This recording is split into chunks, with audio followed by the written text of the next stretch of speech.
श्री शिवाय नमस्तोभ्यम दोस्तों, हर हर महादेव। आज आपको बताएंगे सोमवार व्रत की विधि। सोमवार का व्रत साधारणतया दिन के तीसरे पहर तक होता है। व्रत में फलाहार या प्राण का कोई खास नियम नहीं है, किंतु यह आवश्यक है कि दिन रात में केवल एक समय भोजन करें। सोमवार के व्रत में शिवजी पार्वती का पूजन करना चाहिए।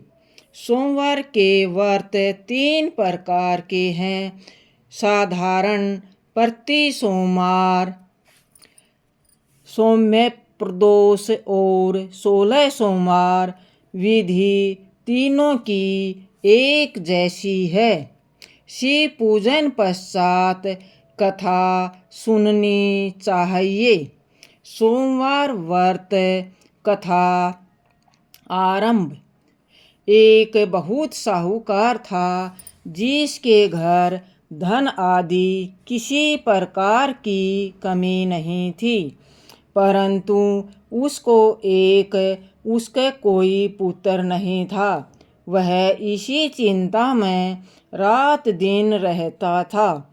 वह पुत्र की कामना के लिए प्रति सोमवार को शिवजी का व्रत और पूजन किया करता था तथा सायंकाल को शिव मंदिर जाकर शिवजी के श्री विग्रह के सामने दीपक जलाया करता था। उसके एक भक्ति भाव को देखकर एक समय श्री पार्वती जी ने शिवजी से कहा कि महाराज, यह साहूकार आपका अनन्य भक्त है और सदैव आपका व्रत और पूजन बड़ी श्रद्धा से करता है। इसकी मनोकामना पूर्ण करनी चाहिए। शिवजी ने कहा, हे पार्वती, यह संसार कर्म क्षेत्र है। इस संसार में जो जैसा कर्म करता है वैसा ही फल भोगता है। पार्वती जी ने अत्यंत आग्रह से कहा, महाराज, यह आपका अनन्य भक्त है और इसका दुख आपको अवश्य दूर करना चाहिए। शिवजी महाराज कहने लगे, हे पार्वती, इसके भाग्य में पुत्र न होने पर भी मैं इसको पुत्र की प्राप्ति का वर देता हूँ, परंतु यह पुत्र केवल 12 वर्ष तक जीवित रहेगा। इसके पश्चात वह मृत्यु को प्राप्त हो जाएगा। इससे अधिक मैं और कुछ इसके लिए नहीं कर सकता। यह सब बातें साहूकार सुन रहा था। इससे उसको न तो प्रसन्नता हुई और न ही कुछ दुख हुआ।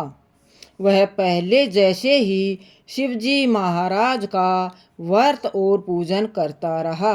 कुछ काल व्यतीत हो जाने पर साहूकार की स्त्री गर्भवती हुई और 10वें महीने उसके गर्भ से अति सुंदर पुत्र की प्राप्ति हुई। साहूकार के घर में बहुत खुशी मनाई गई, परंतु साहूकार ने उसकी केवल 12 वर्ष की आयु जान कोई अधिक प्रसन्नता प्रकट नहीं की। जब वह बालक 11 वर्ष का हो गया तो उस बालक की माता ने उसके पिता से विवाह आदि के लिए कहा, तो वह साहूकार कहने लगा कि अभी मैं इसका विवाह नहीं करूँगा। अपने पुत्र को काशी जी पढ़ने के लिए भेजूँगा, फिर साहूकार ने अपने साले अर्थात बालक के मामा को उसको बहुत सा धन देकर कहा, तुम इस बालक को काशी जी पढ़ने के लिए जाओ और रास्ते में जिस स्थान पर भी जाओ यज्ञ करते और ब्राह्मणों को भोजन कराते जाओ। वह दोनों मामा भांजे यज्ञ करते और ब्राह्मणों को भोजन कराते जा रहे थे। रास्ते में उनको एक शहर पड़ा। उसका शहर में राजा की कन्या का विवाह था और दूसरे राजा का लड़का जो विवाह करने के लिए बारात लेकर आया था वह एक आँख से काना था। उसके पिता को इस बात की बड़ी चिंता थी कि कहीं वर को देख कन्या के माता पिता विवाह से किसी प्रकार की अड़चन पैदा न करें। इस कारण जब उसने अति सुंदर सेठ के लड़के को देखा तो मन में विचार किया कि क्यों न दरवाजे के समय इस लड़के से वर का काम चलाया जाए। ऐसा विचार कर वर के पिता ने उस लड़के और मामा से बात की तो वे राजी हो गए। फिर उस लड़के को वर के कपड़े पहना तथा घोड़ी पर चढ़ा दरवाजे पर ले गए और सब कार्य प्रसन्नता से पूर्ण हो गया। फिर वर के पिता ने सोचा कि यदि विवाह कार्य भी इसी लड़के से करा लिया जाए तो क्या बुराई है। ऐसा विचार कर लड़के और उसके मामा से कहा, यदि आप फेरों का और कन्यादान के काम को भी करा दें तो आपकी बड़ी कृपा होगी और मैं इसके बदले में आपको बहुत सा धन दूंगा। तो उन्होंने स्वीकार कर लिया और विवाह कार्य भी बहुत अच्छी तरह से संपन्न हो गया। परंतु जिस समय लड़का जाने लगा तो उसने राजकुमारी की चुंदड़ी के पल्ले पर लिख दिया कि तेरा विवाह तो मेरे साथ हुआ है, परंतु जिस राजकुमार के साथ तुमको भेजेंगे वह एक आँख से काना है और मैं काशी जी पढ़ने जा रहा हूँ।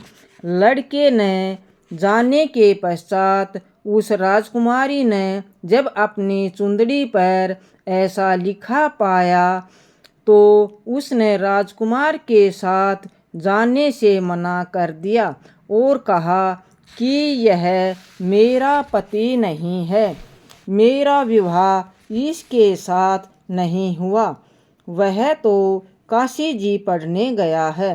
राजकुमारी के माता पिता ने अपनी कन्या को विदा नहीं किया और बारात वापिस चली गई।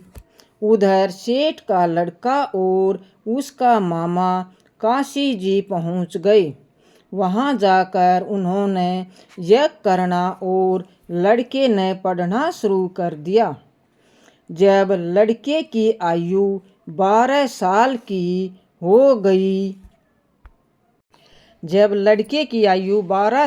हो गई उस दिन उन्होंने यज्ञ रचा रखा था कि लड़के ने अपने मामा से कहा, मामा जी आज मेरी तबीयत कुछ ठीक नहीं है। मामा ने कहा अंदर जाकर सो जाओ। लड़का अंदर जाकर सो गया और थोड़ी देर में उसके प्राण निकल गए। जब मामा ने आकर देखा तो वह मुर्दा पड़ा था। उसको बड़ा दुख हुआ और उसने सोचा अगर मैं अभी रोना पीटना मचा दूंगा तो यज्ञ का कार्य अधूरा रह जाएगा। अतः उसने जल्दी से यज्ञ का कार्य समाप्त कर ब्राह्मणों को जानने के बाद रोना पीटना आरंभ कर दिया। संयोगवश उसी समय शिव पार्वती उधर से जा रहे थे। जब उन्होंने जोर जोर से रोने की आवाज़ सुनी तो पार्वती जी कहने लगी, महाराज कोई दुखिया रो रहा है, इसके कष्ट दूर कीजिए। जब शिव पार्वती ने पास जाकर देखा तो वह एक लड़का मुर्दा पड़ा था। पार्वती जी कहने लगी, महाराज यह तो उसी सेठ का लड़का है जो आपके वरदान से हुआ था। शिव जी कहने लगे, हे पार्वती, इसकी आयु इतनी ही थी सो यह भोग चुका है। तब पार्वती जी ने कहा, हे महाराज, इस बालक को और आयु दो, नहीं तो इसके माता पिता तड़प तड़प कर मर जाएंगे। पार्वती जी के बार बार आग्रह करने पर शिव जी ने उसको जीवन वरदान दिया और शिव जी महाराज की कृपा से लड़का जीवित हो गया। शिव पार्वती कैलाश चले गए। तब वह लड़का और मामा उसी प्रकार यज्ञ करते तथा ब्राह्मणों को भोजन कराते अपने घर की ओर चल पड़े। रास्ते में वे उसी शहर में आए जहां उनका विवाह हुआ था। वहां पर आकर उन्होंने यज्ञ आरंभ कर दिया तो उस लड़के के ससुर ने उसको पहचान लिया और अपने महल में ले जाकर उसकी बड़ी खातिरदारी की, साथ ही बहुत दास दासियों सहित आदर पूर्वक लड़की और जमाई को विदा किया। जब वे अपने शहर के निकट आए तो मामा ने कहा, मैं पहले तुम्हारे घर जाकर खबर कर आता हूँ। जब उस लड़की का मामा घर पहुँचा तो लड़की के माता पिता घर की छत पर बैठे थे और यह प्रण कर रखा था कि यदि हमारा पुत्र सकुशल लौट आया तो हम राजी खुशी नीचे आ जाएंगे, नहीं तो छत से गिरकर अपने प्राण खो देंगे। इतने में उस लड़के के मामा ने आकर यह समाचार दिया कि आपका पुत्र आ गया है, तो उनको विश्वास नहीं आया। तब उसके मामा ने शपथ पूर्वक कहा कि आपका पुत्र अपने स्त्री के साथ बहुत सारा धन लेकर आया है। तो सेठ ने आनंद के साथ उसका स्वागत किया और बड़ी प्रसन्नता के साथ रहने लगा। इसी प्रकार से जो कोई भी सोमवार व्रत को धारण करता है अथवा इस कथा को पढ़ता है और सुनता है, उसकी समस्त मनोकामनाएं पूर्ण होती हैं। दोस्तों, सोमवार व्रत कथा पूर्ण हुई। शिव जी की आरती अब आप सुनेंगे। शिव जी महाराज की आरती। हर हर महादेव। श्री शिवाय नमस्तुभ्यम। ओम जय शिव ओंकारा। शिव जय शिव ओंकारा। ओम शिव ओं ब्रह्मा विष्णु सदा शिव। ब्रह्मा विष्णु सदा शिव। अर्धंगी धारा। ओम जय शिव ओंकारा। प्रभु हर शिव ओंकारा। जय शिव ओंकारा। प्रभु हर शिव ओंकारा। ब्रह्मा विष्णु सदा शिव। ब्रह्मा विष्णु सदा शिव। अर्धंगी धारा। जय शिव ओंकारा। एकानन चतुरानन पंचानन राजे। स्वामी पंचानन राजे।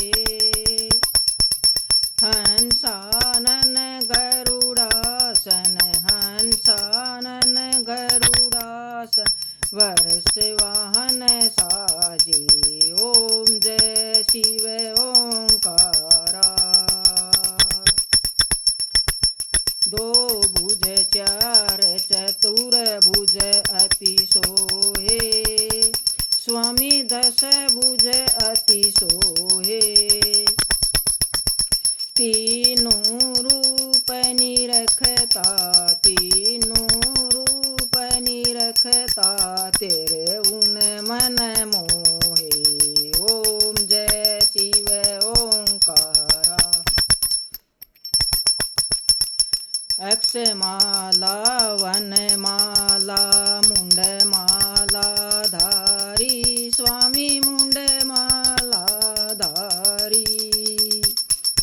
चंदन